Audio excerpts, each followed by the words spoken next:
Fala, meu povo, e a Talk aqui, vamos começar mais um podcast. Espero que esses podcasts tenham de alguma forma edificado a sua vida. Com certeza a minha tem edificado, tenho conversado com algumas pessoas, já chegamos no número 12, é 12, né? Hoje é o 12º, número de governo. E hoje é o número 12, e eu tenho certeza que nós vamos chegar a 100, 200, 300, e vamos trazer muito conteúdo de edificação para a sua vida. E se tem edificado você, eu te peço, por favor, coloque aí o seu joinha, comente. É muito importante se você comentar, colocar aqui conteúdos que você deseja que a gente traga, e trazer o depoimento se isso tem edificado a sua vida. Nós temos falado nos últimos podcasts a respeito dos 5 ministérios: o ministério apostólico, o ministério profético, evangelístico, pastoral e mestral, né? Só que nós só falamos do profético até agora. Muita gente falou para mim pessoalmente que gostou muito, que achou muito curto, e nós vamos falar outras vezes, vamos voltar a falar sobre o ministério profético. Mas hoje o nosso propósito é falar sobre o ministério evangelístico, sobre o evangelismo. E eu conto com a sua presença, com o seu like, com a sua curtida, e que você compartilhe esse conteúdo para outras pessoas, principalmente se você é da IA Church Campo Grande. Amém? Deus abençoe a sua vida. Estou aqui hoje com o bispo Sérgio Arfush, o nosso bispo, nosso líder aqui da igreja, do Campus Campo Grande. E eu tenho certeza que essa conversa vai edificar a sua vida. Eu queria que o bispo se apresentasse um pouquinho. Eu creio que a maioria das pessoas conhecem ele, mas ele é, sim, um evangelista, um homem de Deus, uma pessoa que, todos os lugares que eu saio com ele, eu vejo ele falando de Jesus, ainda que isso custe um preço muito alto, né? Cobranças, custe até mesmo ameaças ao seu cargo, né? E ele não abre mão, né, por conta de Jesus ter transformado a sua vida e de ser um chamado, um propósito na vida dele. Eu queria que ele falasse um pouquinho quem ele é, o seu nome. Oi, pessoal, eu sou Sérgio Arfush, sou procurador de justiça, sou pastor aqui da IA Church, sou casado com Cláudia Olívia, psicóloga, há 34 anos, pai da Ana, esposa do Niel. Essa agora, no momento, é a minha melhor referência. Eu sou sogro do Niel. E também é avô do bem da Bia, pai da Maressa, que é casada com o Dr. Cauê, pai da Osana, do Sérgio Filho. E eu tenho uma alegria muito grande de poder falar de algo que alimenta a minha vida, que é falar de Jesus. Bom, vamos lá, direto ao ponto. O que é o evangelismo? Para que as pessoas que estão nos assistindo, o que é realmente evangelizar? A palavra evangelho significa boas novas. Evangelizar significa anunciar boas novas. E a melhor boa nova que alguém pode ter nesse mundo é a esperança de vida eterna, por conta do sacrifício de Jesus na cruz, pagando pelos nossos pecados. E evangelizar é anunciar às pessoas essa oportunidade que elas têm de se arrepender dos seus pecados e receber o pagamento. Não fica de graça, não. O preço custou sangue, o sangue de Jesus. Dizer isso para as pessoas é a boa nova que se tem, e o quanto isso transformou a minha vida, também tem transformado a vida daqueles que recebem essa boa nova. Benção. Tudo bem, sabemos que evangelizar é falar de Jesus para as pessoas, mas por quê? Por que evangelizar? Porque é a única esperança da humanidade. Você hoje pensa bem, o que é que você pode dizer para alguém que dê esperança? Que tudo vai mudar? As coisas estão cada vez piores. De que um homem justo vai assumir o governo do Brasil, nós vamos ter juízes justos, vai ser erradicada a violência, a pobreza, a miséria, a doença, a pandemia. Nada disso traz esperança. As pessoas não conseguem mais assimilar isso. Agora, você dizer que elas vão ter vida eterna, custe o que custar. Então, na minha opinião, o que traz ainda esperança ao coração das pessoas é elas saberem que elas podem ser perdoadas e ter uma vida nova. Pessoas abandonam seus vícios, casamentos são restaurados, vínculos são restaurados, e, acima de tudo, a esperança na vida eterna. independente de pandemia, o que quer que seja, independente de você estar sujeito a uma situação justa ou injusta, a vida não é justa. E às vezes, você vai falar o quê para uma pessoa que está debaixo de uma injustiça? Você só pode dizer o seguinte: olha, o que quer que aconteça sobre a terra, a esperança está na eternidade em Jesus. Você falou aí, falar para uma pessoa que está debaixo de injustiça, né? E a gente estava comentando aqui antes a respeito de falar mesmo em momentos difíceis, né? Como, por exemplo, um velório, um enterro. Eu me lembro desses dias atrás de ter ido num enterro, né, de uma pessoa querida, de alguém aqui da nossa igreja, e a avó dela ficou insistindo para mim: pastor, dá uma palavra. Eu falei: não, o bispo está chegando, né? Ela falou: não, mas dá uma palavra no senhor também.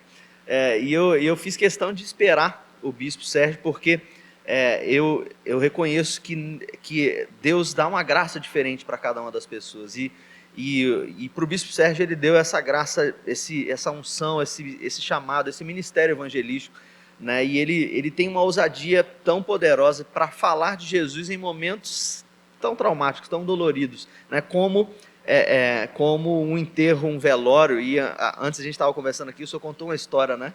Queria que o senhor contasse de novo essa história do que aconteceu primeira vez que você foi falar de Jesus.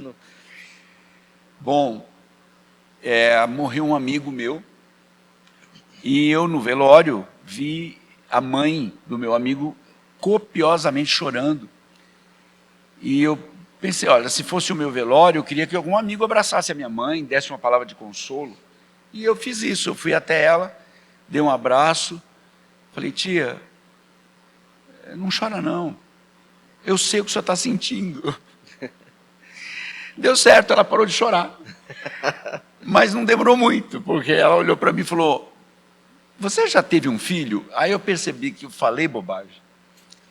Não, senhora. E se você não teve filho, você não sabe o que é perder um filho? Não, senhora. Então como é que você vem dizer que você sabe o que eu estou sentindo? Você não sabe. E chorou pior, mais ainda. Mas aí Deus me deu graça e falou: olha, ela só tem razão, me perdoe, eu não sei o que o senhor está sentindo, mas Deus sabe, porque Ele entregou Jesus, seu único filho. E apesar disso, o meu amigo era pecador, mas Jesus não. Jesus foi justo, filho de Deus, e Ele injustamente foi morto por minha causa e por sua causa. Mas Deus sabe. Eu quero então que Deus console o seu coração, que Deus fale com a senhora de alguma forma. Serviu de lição para eu perceber que o velório é um momento de dor. Alguém, ainda que você tenha dor, como eu tinha da perda do meu amigo, mas nem de longe se comparava com a dor da mãe perder um filho, não é? A mãe perder um filho, uma mãe enterrando um filho. E eu espero que você, que esteja me ouvindo agora, se passou por isso, saber que também há um consolo. O Espírito de Deus age no seu coração para que tire a dor que você sente de ter perdido um filho.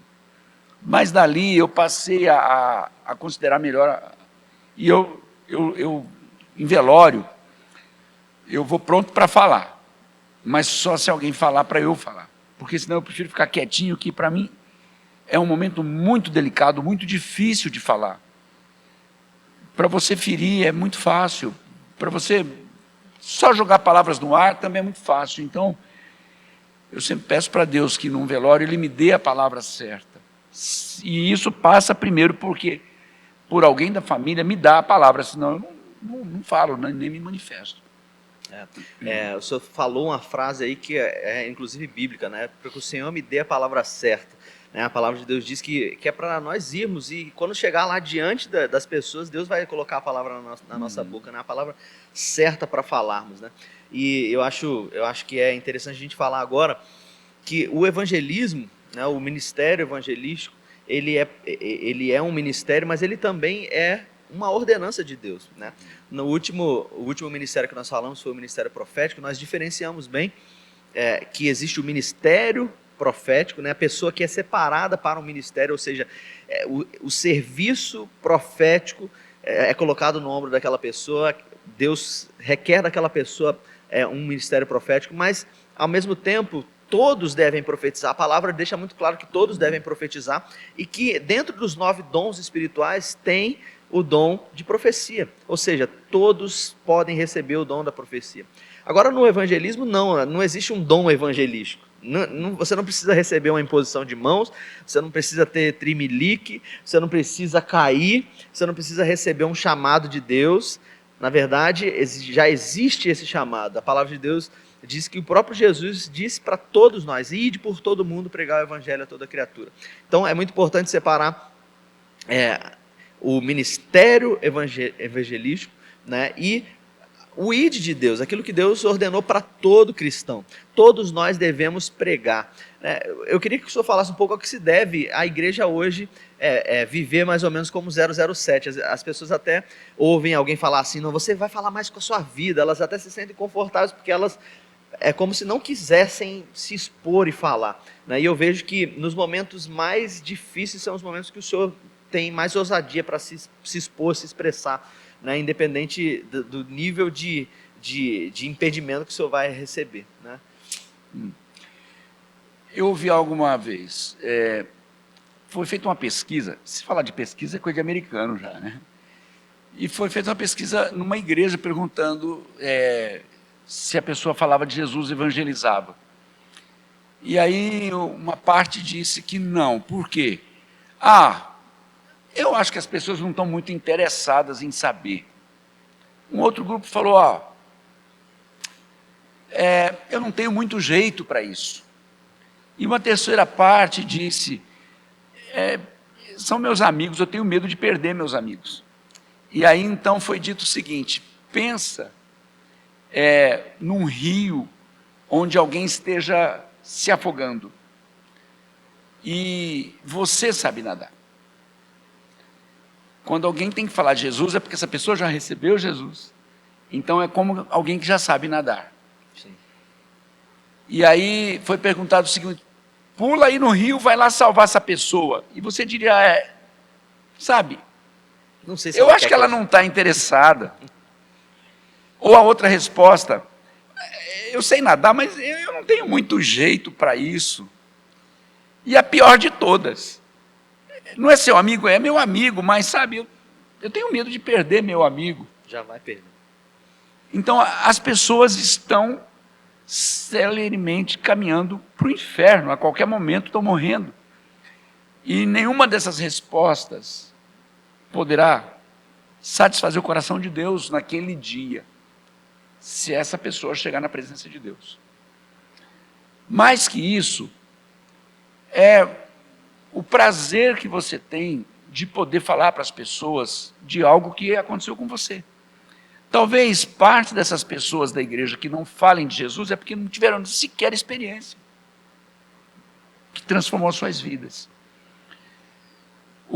O fato é que não há justificativa, não há o que justificar quando você não fala de Jesus para alguém, porque até, na pior das hipóteses, tem folhetos em que você pode distribuir, e mais, você pode usar de WhatsApp para mandar mensagens com a sua voz para as pessoas. Não estou dizendo esses posts que já tem pronto, que às vezes também Deus usa tudo, mas dá o seu testemunho do que Deus fez, mas nada faz o efeito de você pôr os olhos nos olhos de uma pessoa, compartilhar com ela algo que tocou a sua vida. É ali onde o Espírito de Deus vai usar. E a igreja está na terra para isso, para compartilhar o evangelho, para falar do amor de Deus para as pessoas. Perfeito. Eu uma vez tive uma experiência, inclusive foi eu e a Ana foi pregar, o senhor vai lembrar, num retiro em São Paulo, e eu ajudei a preparar a palavra, ajudei ela a organizar, né, a palavra. Deus já tinha falado com ela, mas ajudei ela a organizar a palavra, e a gente preparou uma palavra, e a palavra, o congresso era um congresso meio evangelístico, assim, né, e a gente falando: porque tem que ir, porque se você não for, né, será que a gente está preparado para morrer por Jesus? E aí depois veio um outro irmão que já tinha ido pregar até na China, com o risco da sua própria vida, né? Na China, que é um país fechado para o evangelho, e ele disse assim: você não precisa estar preparado para morrer por Jesus, na verdade você precisa estar preparado para viver por ele. Né? E a gente fica esperando um momento de morte ou de angústia para poder falar de Jesus. Na verdade a gente tem que estar pronto para falar dele em todo momento, no momento de vida, no momento em que a gente está vivendo, só que a gente não está preparado para isso, né? Não é que a gente não está preparado, eu acredito que isso que o senhor falou é muito importante. As pessoas, na verdade, elas ou nunca tiveram uma experiência profunda com Jesus, ou isso já se esfriou, né? E porque se esfriou, a palavra de Deus diz que nos últimos dias o amor se esfriaria de quase todos. Porque esfriou, a gente não tem mais aquele prazer, a alegria da salvação, como Davi disse, né? A alegria de falar, a alegria de dizer para as pessoas, a alegria, como o senhor acabou de dizer, de ver alguém sendo transformado por Jesus, né? De ver a salvação na vida de alguém, né? Então eu acredito que nós precisamos mesmo de um resgate do chamado, do ministério evangelístico. Nós precisamos em todo o tempo, né? Quem conhece o Bispo Sérgio sabe que ele para o frentista, para o garçom, em todo momento ele está falando de Jesus. Eu acredito que a gente deveria colocar isso no nosso coração, né? Deveríamos sair na rua pedindo para Deus alguém, né, para nós compartilharmos, né? Porque as pessoas elas estão morrendo, literalmente, como se estivessem se afogando, né? E nós precisamos sair dispostos a isso, dispostos a falar de Jesus, dispostos a orar por alguém, a falar de Jesus por alguém. Eu queria entrar num assunto agora que eu vejo o senhor sofrendo muitas perseguições, inclusive até mesmo no âmbito político, no âmbito do seu trabalho, quando você vai de alguma forma nas escolas, né, levar ali o projeto que Deus colocou no seu coração, né, e em todo lugar que o senhor vai, não é só em um lugar onde o senhor tem um microfone na mão, o senhor fala de Jesus, porque isso tá dentro de você, né? Isso faz parte, né? E não tem como separar uma coisa da outra, né? E eu vejo que o senhor tem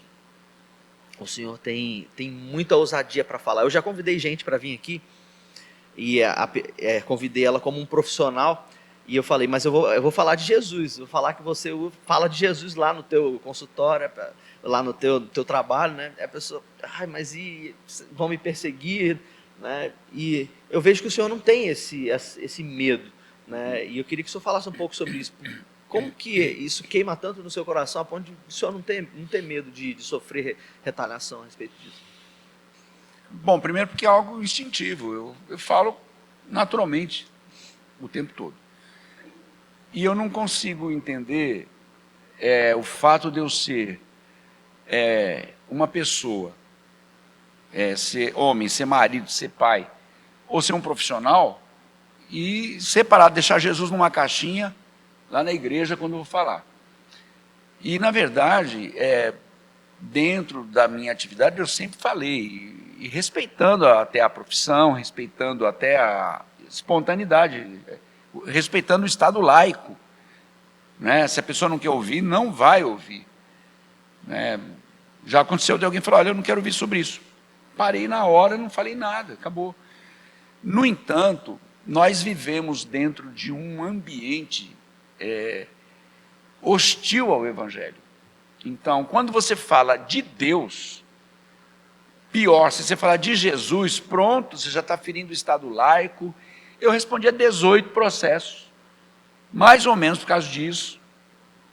Se não foi por falar do Evangelho diretamente, foi por defender pautas do reino, da palavra, né? Mas minha vida não está na mão de homem nenhum, está na mão de Deus. E se Ele quiser me poupar, que me poupe. Se não quiser, vai custar mais caro para o inferno, eu tenho certeza. Então, quando eu comecei a falar nas escolas, foi um programa, o PROCEV, né? Programa para prevenir a Evasão escolar. Programa de conciliação para prevenir a evasão e a violência escolar, começou lá em Ponta Porã, etc. Mas aí eu fui falar para professores, eu esgotei a minha palestra, falei o que tinha que falar, e dei oportunidade para eles falarem. Aí começaram a falar do que sofriam, do problema que tinham, da angústia, das ameaças, chorar. Eu vi que alguns até descontrolados, alguns já de licença para tratar da sua saúde emocional. E eu falei, olha, eu não preparei nada para falar sobre isso. E o que vinha no meu coração era tão somente dizer, então vai falar da minha palavra. fala para eles que eles precisam ter domínio próprio. E para ter domínio próprio, precisa receber o Espírito de Deus.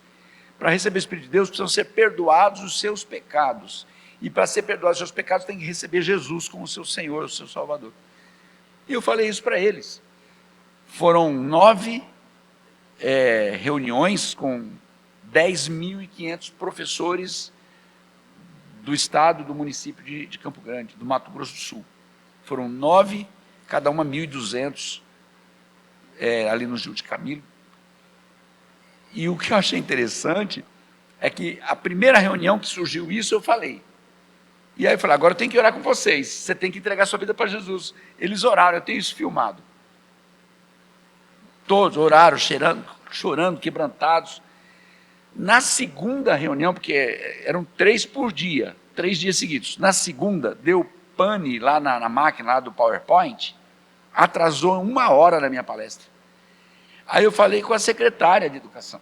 Falei, perdi 1 hora, não vai dar. Eu gastava 3 horas em cada reunião, ouvindo todo mundo, dando respostas e depois orando com eles.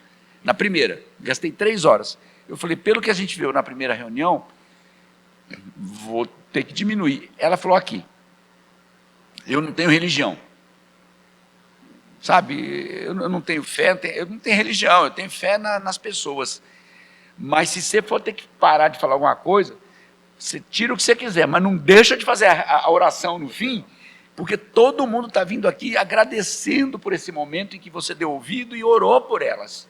Deu aquela palavra no final. Isso foi o melhor da primeira reunião. A partir dali, então, todas as demais, eu encerrava assim. E assim eu faço no final de cada reunião que eu faço em escolas, onde quer que esteja. Numa ocasião foi lá, no Douradão, na cidade de Dourados, 20.000 pessoas, só da rede municipal. E no final, nós fechamos assim, orando pelas pessoas. Ninguém se ofendeu, ninguém é obrigado a nada, né?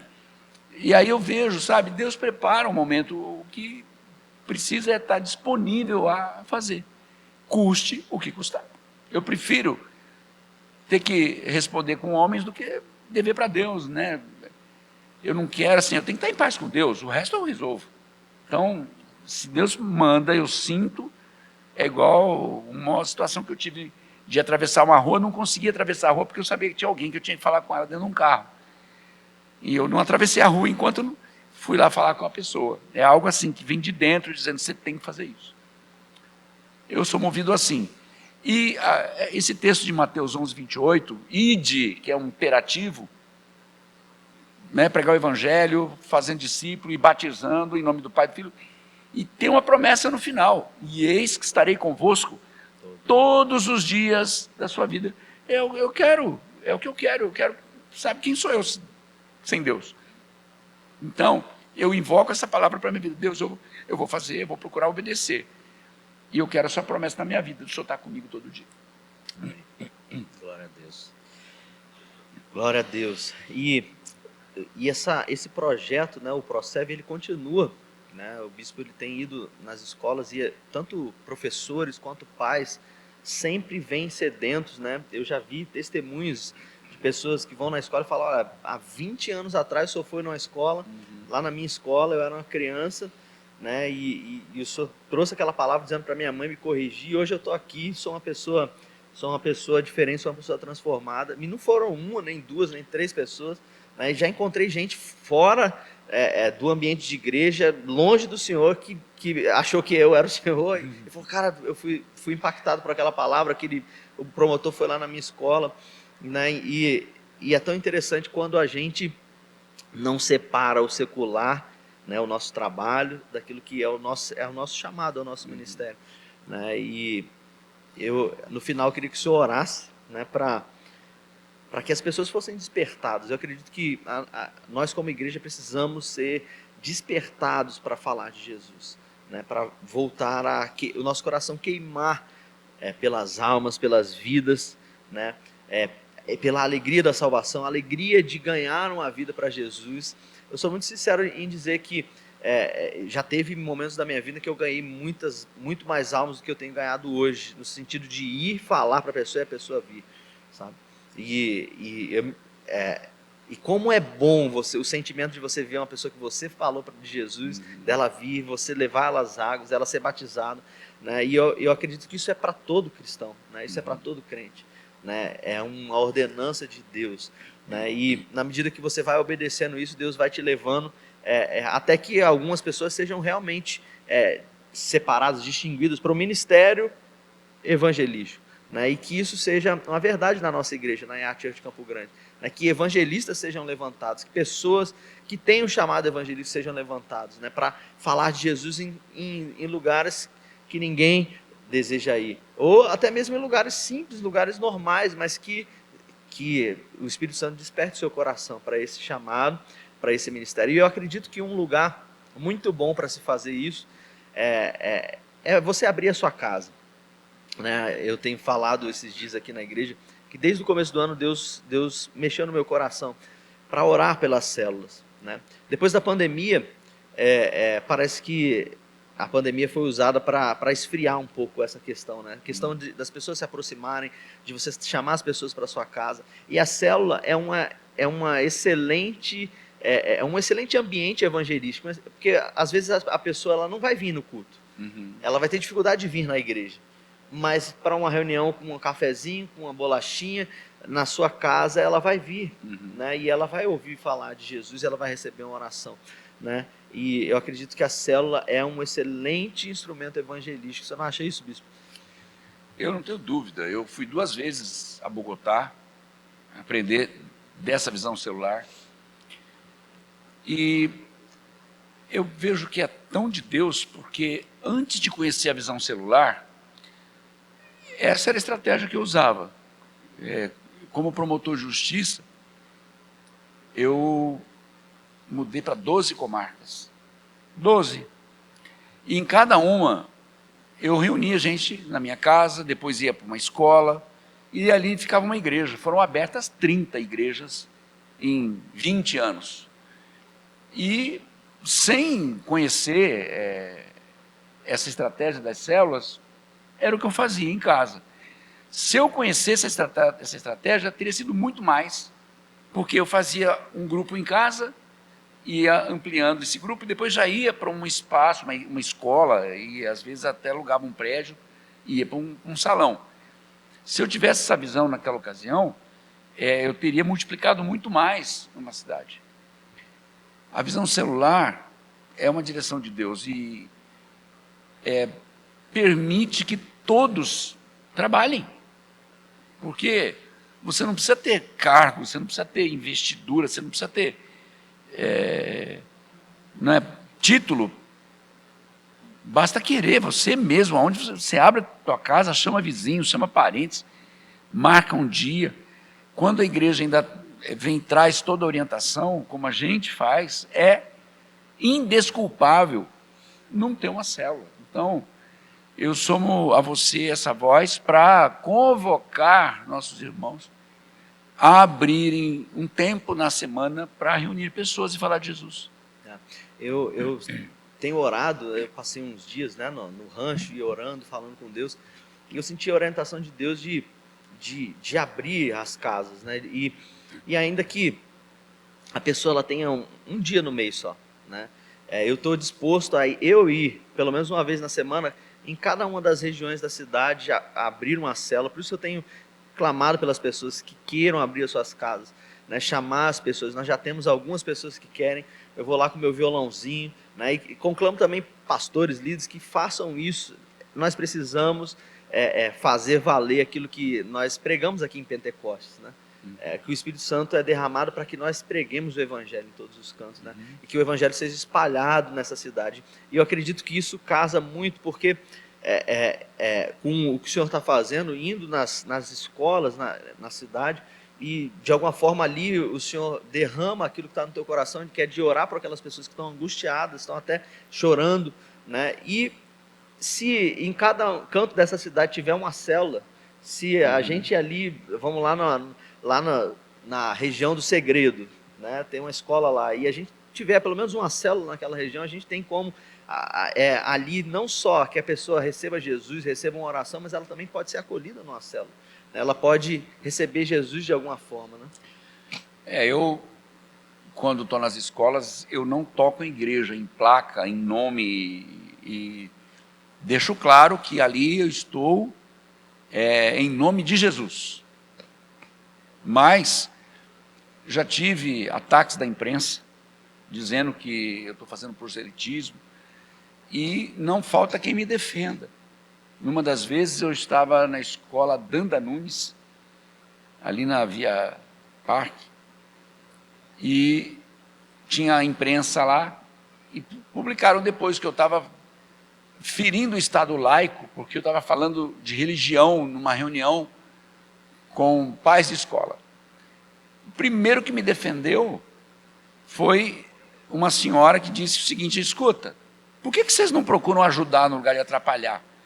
Eu estava lá, ele falou de Jesus, eu sou de uma família tradicionalmente umbandista, desde o meu avô, meus pais, eu também sou, fui lá e gostei muito, não me senti em nada ofendida na minha religiosidade.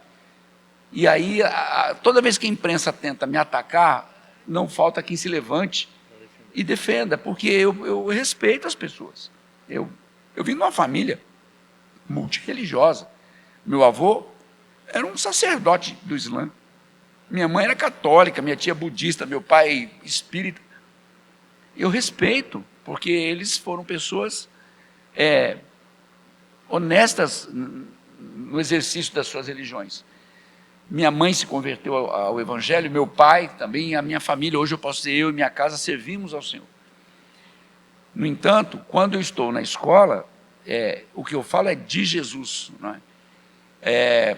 Convido, sim, quem está ali por perto de igrejas para dar uma assistência, dar um apoio à escola. Mas já respondi a diversos processos, todos arquivados, porque realmente não tem violação nenhuma, e eu tenho todas gravadas essas palestras. E o resultado é muito mais benéfico, porque eu falo muito mais de princípios, como honrar pai e mãe e responder pelos seus atos, não é? Falo o tempo todo sobre responsabilidade, que é o quê? Responder por. E não é na acepção jurídica da responsabilidade. Eu falo no aspecto pessoal, humano. Uma criança de 5 anos já pode responder no limite da sua compreensão. Ela não sabe, será, que jogar uma casca de banana na parede está errado? Será que uma criança de 5 anos não sabe que tem que colocar papel e o que for no lixo?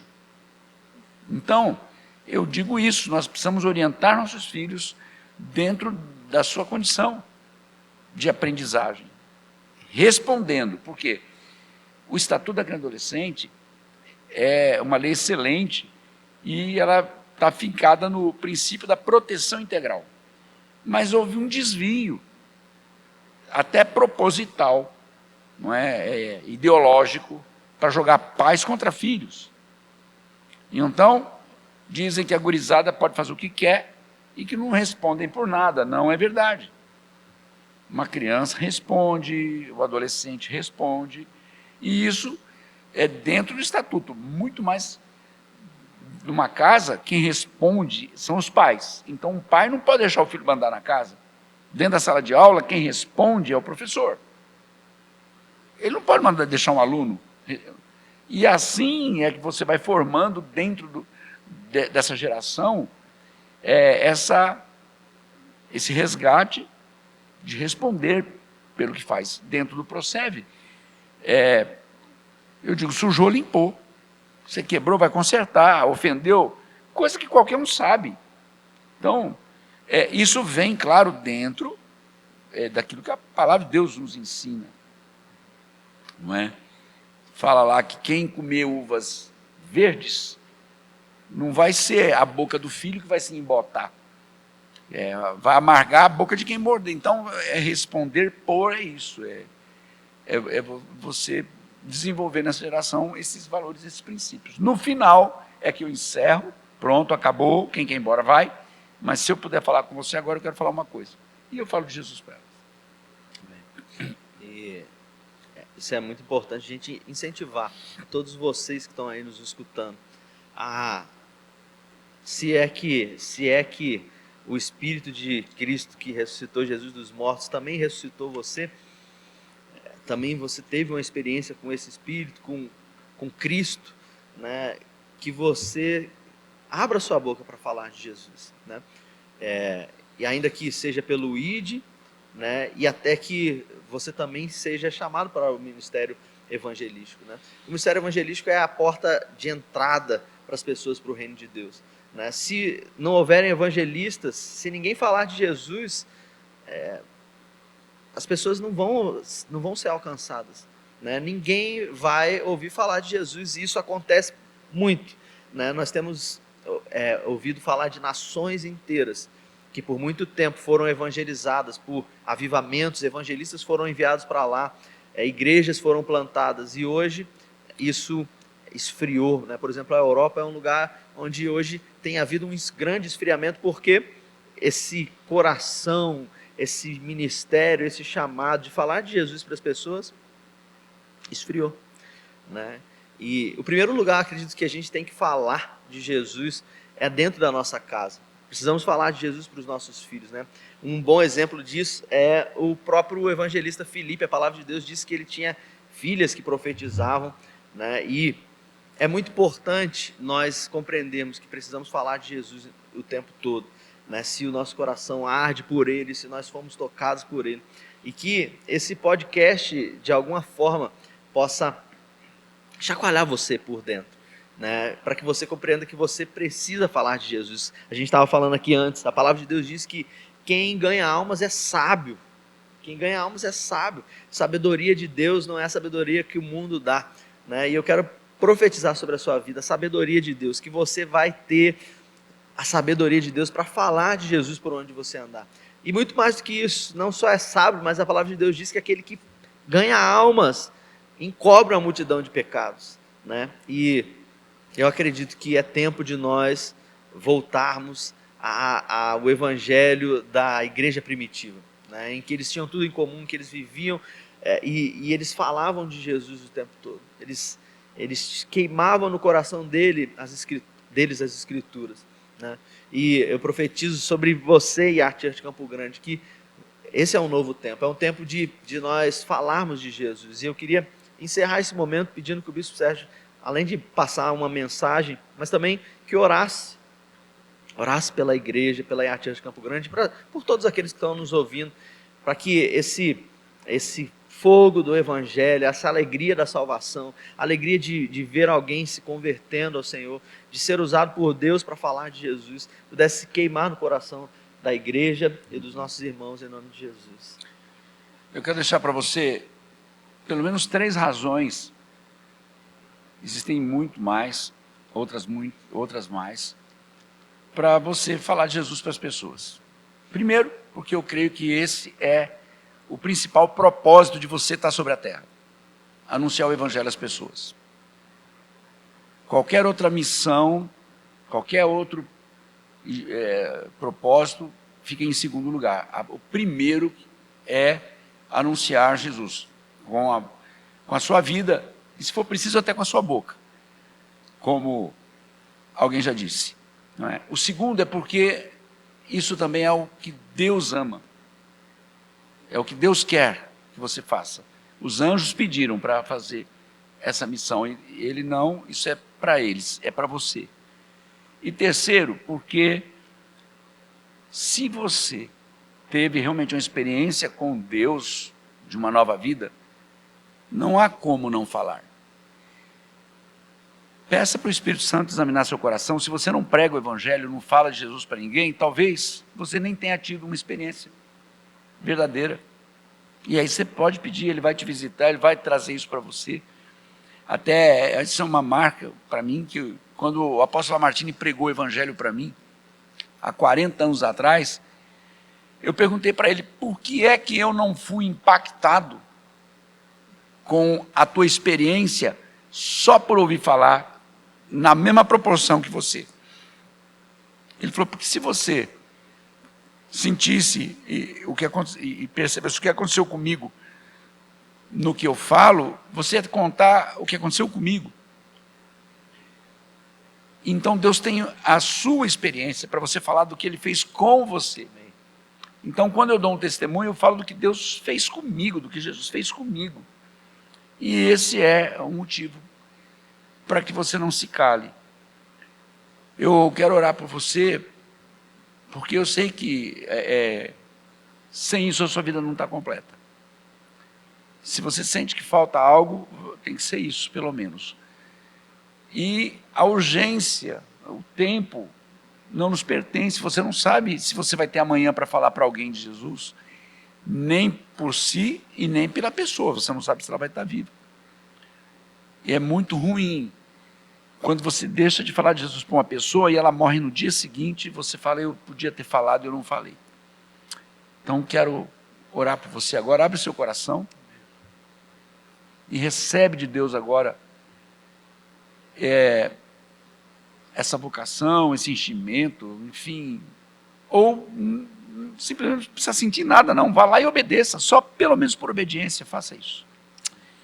Senhor Deus, em nome de Jesus, eu oro por essa pessoa que está me vendo e ouvindo agora e suplico que o Senhor as incomode o tempo todo a falar de Jesus, da sua morte e ressurreição para todas as pessoas.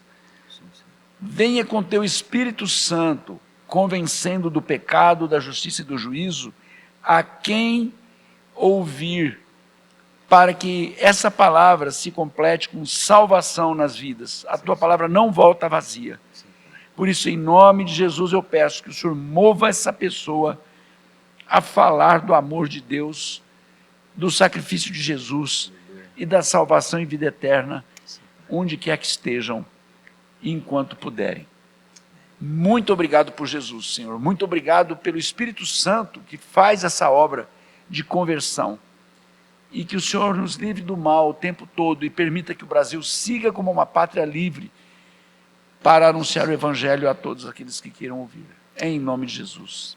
Amém. Amém. Encerramos assim mais esse episódio. Quero agradecer ao Bispo Sérgio por dispor do seu tempo para estar aqui compartilhando conosco esse conteúdo tão rico e que você possa ser edificado por ele. Sendo edificado, por favor, não esqueça de curtir, de comentar. Comente aí embaixo do vídeo aquilo que Deus tocou no teu coração, aquilo que Deus mais falou contigo, né? E nos ajude aí a compartilhar esse conteúdo para que ele possa impactar mais vidas. Deus abençoe você e que você se torne um evangelista, alguém que leva o evangelho de Cristo a todos os cantos, a todas as nações da terra, batizando as pessoas, discipulando as pessoas, e que você possa abrir a sua casa, abrir o seu coração para realizar a obra do Senhor nesse tempo, em nome de Jesus. Deus abençoe você. Amém. Amém.